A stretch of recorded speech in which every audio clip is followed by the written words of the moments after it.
Good morning, everyone. Yesterday was National Thank a Teacher Day. The hashtag was trending on Twitter, and I took up my metaphorical pen and I thanked a teacher. I'll read you some of what I wrote. On hashtag Thank a Teacher Day, I'd like to thank Bernie Robson, my classics teacher from the John Fisher School.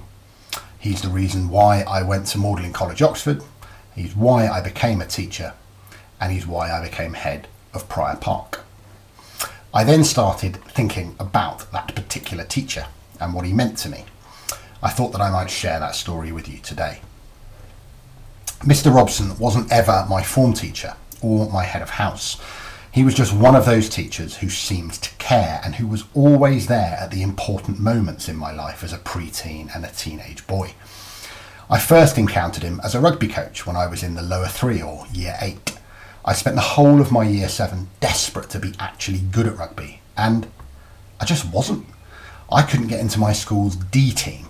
I wasn't good enough to be in the top 60 rugby players in my year group. In fact, I didn't even make the bench, so I wasn't actually good enough to be in the top 70. I didn't stop training though. I kept with it. I worked hard over the summer, and I came back a little fitter and a little stronger than I had been.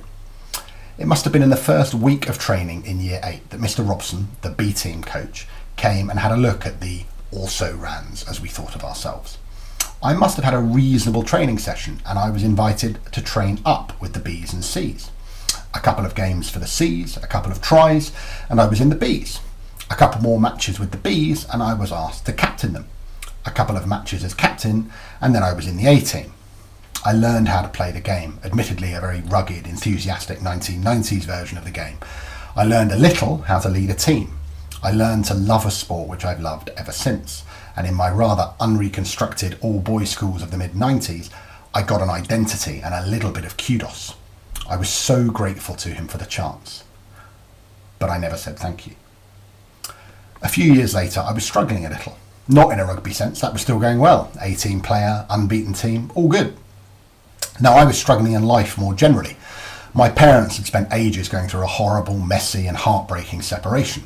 I'd not seen my father in years, and I was beginning to hang around with some of the rougher elements of my year group at school. We used to refer to Mr. Robson as the Wizard. He had a really unhelpful knack of appearing, poof, out of nowhere, just as we'd done something against the rules. These were the days before Harry Potter, but it seemed to us that he was disapparating. It was uncanny. I remember waiting for my mum after my year 10 parents' evening. I was really optimistic. I was at or towards the top of every one of my subjects. GCSEs had started well, and I hadn't gotten into proper trouble once. Then my mum walked out to the car in tears. I couldn't think what had happened. It turned out that Mr. Robson, who wasn't my form teacher, remember, nor a pastoral leader, had spoken to her, along with the deputy head, who wasn't teaching me either. They spoke to her, and they said that they were worried about me. They said that they thought I was close to going off the rails. They said that they were concerned that it wasn't long before I got into real trouble. I was raging. As far as I was concerned, they'd made my mum cry, and for no reason. I wasn't in trouble. I hadn't actually done anything.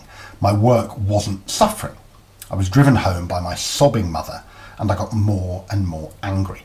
I went in and saw them both the next day, and I told them that I thought they were out of line.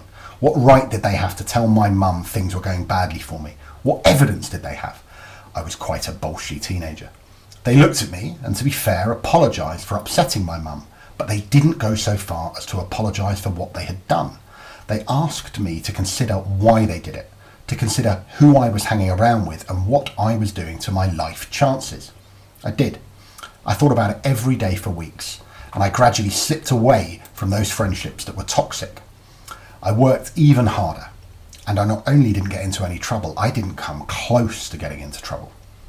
Mr. Robson put me back on the right path, and I never said thank you. I went to a good state school, and it did classics. Ben Jonson said of Shakespeare that he had small Latin and less Greek, which is not dissimilar to me. It was the literature and the history that I really enjoyed. I remember studying the Aeneid with Mr. Robson when I was in year 11, in 1997. He brought the text to life. The love affair between Dido and Aeneas was so vividly described.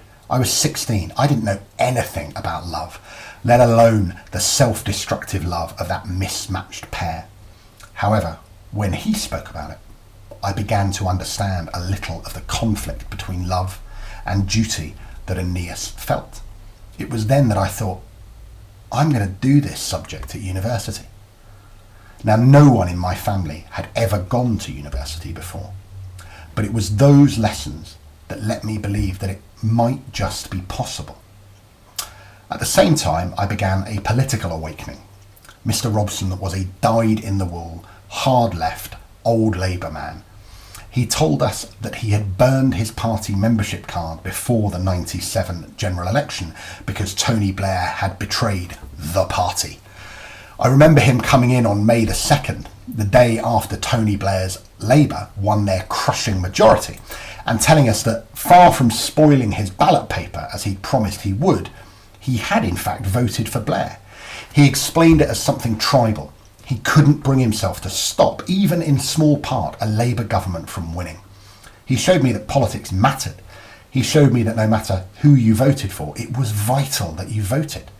He helped me believe that university was more than an impossible dream, and he showed me the importance of engaging in politics.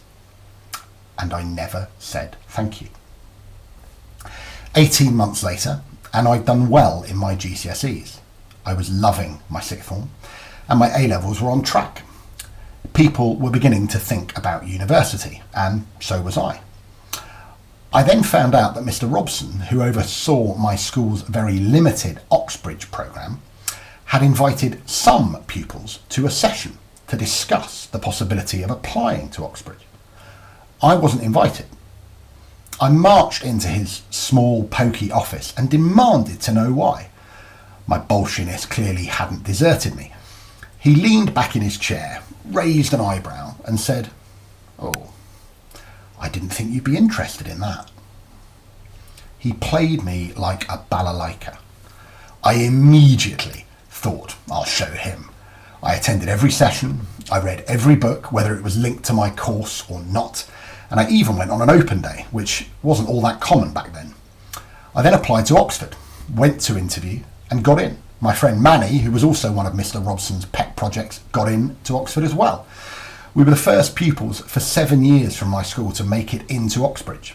Now, I don't know about Manny, but I never said thank you. My tweet yesterday had one more line. It finished, "He died far too young, and I never said a proper thank you." My teacher, who made such a difference to my life, died a few years after I left school. I went back for his memorial service, and it was a bit of a rogues gallery. The pupils who had pitched up to my school chapel were a mixture of those who'd made a real success of their education, myself and Manny, alongside those who had really struggled through it and never not been in trouble. He cared for all of us.